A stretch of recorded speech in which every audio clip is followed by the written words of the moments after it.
Hello, traders. It Hey, is. go ahead.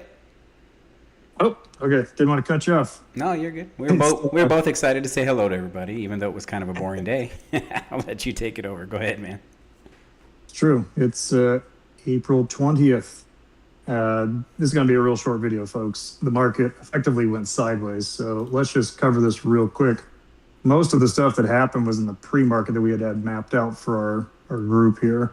So let me zoom this in a little bit. Let's find our 920 bars. So it's right here.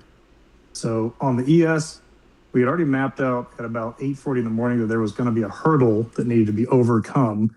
And if you watch the videos attached to the description below in the link, you'll kind of see that the hurdle is always the last opportunity for the market to make any last potential decision to reverse. If it doesn't, then it's going to hit the targets that we posted.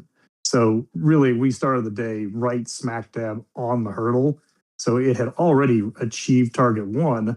And then right after the open of the market, we got all the way to rubber band to the tick, in fact. So we had this mapped out, again at 8:40, and it got there right about 10 o'clock. After the rubber band, we very often counter trend the rubber band if there's usually something else that's of interest. Today happened to be one of those cases. I had let the group know that there was a pretty major decision zone, is really what it was best described as. And it was about a 9 point zone. So, nevertheless, it hit our rubber band spot on. And so we just took that back down to the has to hold. It overshot that by a little bit. And then as I was leaving the room, I just let people know that, look, if you're going to try to engage this thing again at all, you can try the aggressive here that we posted at 11:05.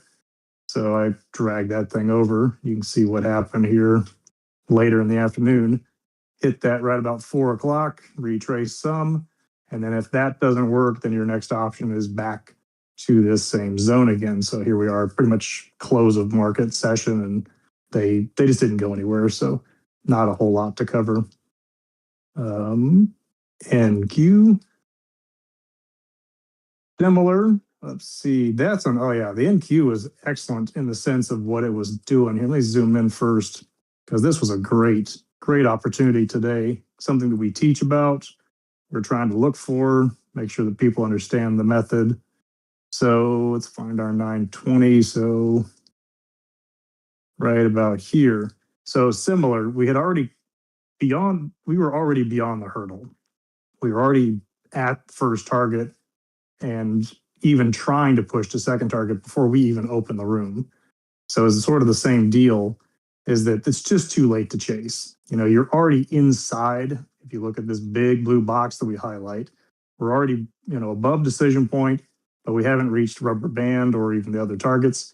So you're just in the middle of it. So there's just no point in chasing, frankly. Wait for it to come back to you. And sure enough, right here at 9:50, it was a perfect tag of the decision point. So this is where I got all my NQ points for the day. And it just shot right back up to first target and slightly beyond. And then after that, it finally did close down below that decision point. I just posted that even if it, comes down a bit, we've got a rubber band down here at about 574. Once again, perfect tag of the rubber band, and it reversed back to the decision point again. So that was it. So if you understand the mapping, and if you join us in the room, we can kind of coach you through how to trade these things. But today is it's a super brief day today, folks. It was actually pretty tradable in a couple of spots there. It just kind of died off afterwards, which obviously is very surprising. We had, the straits over there are locked down again, and crude jumped up. I think Globex, the market dropped quite a bit. Not as crazy as it has been, but I think it closed the gap at some point. Was that before the market opened or just after? It closed the gap officially on the ES, I think, after, because it was Okay. at 9 or 7, 70, 61, 60, 60, 61. It was right here. So it closed the gap right here at 10 o'clock. The NQ had already done it. It Yeah. closed the gap around, like early 9 o'clock. Okay, well, we'll keep our eyes on the world news, and I think most of our traders are usually flat overnight. I know George every once in a while has a longer micro position going, but I don't know if I'd be doing that right now. No, not right now because there's a little bit of upside still possible. Yeah. So yeah, and the funny thing is they haven't made it super clear yet where that possibility lies. It's too far of a range. So Yeah. I'm waiting for some clarity. Okay, always good to see inside your brain a little bit, and we'll see everybody in the room tomorrow. Come join us if you're not already in there.